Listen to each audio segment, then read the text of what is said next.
So my perspective has certainly been skewed. Let's say the perspective of what success is has been skewed by my interactions with people all over the planet, my own family. We just don't need that much to be happy. And I've kind of operated that way my whole life. You know what? I know, and I'm sure you know too, Maurice, a lot of people that have a lot of money that are really miserable. Oh, And yeah. so, being wealthy is not about money, but Mhm. you said it. It's about freedom. And so, there's a couple of things that we always say is money gives you choices, choices give you freedom, right? But I Mhm. but I think that there's another thing that's out there right now that we have to change our mentality, and it's always been there, but it's coming to light more and more and more, and it's that we trade. A lot of people trade time for money, Yeah. right? Yeah. And if our human life is measured in time, then our time is our life.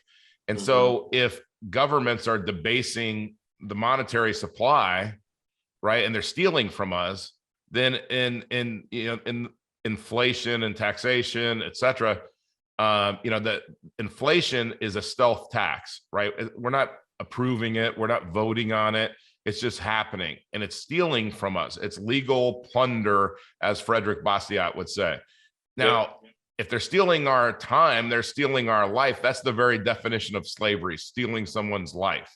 Yep. And so Yep. we have to realize that we are slaves, as long as financial slaves, as long as we exchange time for money. So That's talk it. about how you were able to break away from that and Mhm. stop exchanging time for money and start to become freer financially. Brother, everything you hit on resonates with me.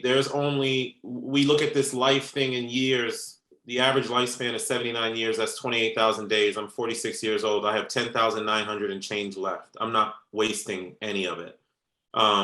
In my early 20s, when I graduated from good old University of Virginia, I just had this notion that I didn't want to sit behind a desk for a long time. I happened to pick up Personal Finance for Dummies. If you remember that yellow series of books, there was a Yeah. passage in there, Jim, on passive income.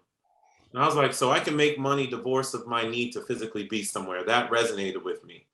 I found real estate, and this is back in 2002. So this is in that cycle, right? There was a boom cycle going on back then. I started buying individual condos, one appreciated for 30 grand. My father explained equity to me. I was like, what? I went to the library. There was no Google back then. I sat down, Yeah. I read 10 books, and by the end of the year, I had bought 10 more places. Fast forward, I talked to a real estate agent, and she gave me a really cool idea. She was like, Maurice, instead of trying to buy like the big flashy condo in DC for 500 grand, why don't you go ahead and buy, and I will help you buy small ones, 80 grand, 50 grand, 100 grand, and then pay them off.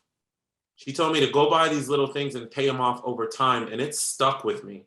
So at age 23, I just started buying condos and a couple single family homes.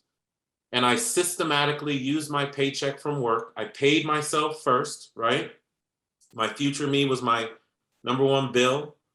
And by 2014, I had bought 35 single family homes. And then I used some of the equity and my paychecks over time to pay off 18. So by 2014, I was generating more salary from passive income than from my job. And that is the holy grail, because what that ends up doing is, if you can create more passive income than you have expenses, you're free. People have it confused. People think you need $50 million in the bank to be free or something like that. No, you just need the ability to cover your basic needs and then just a little bit more to live with an abundant mindset.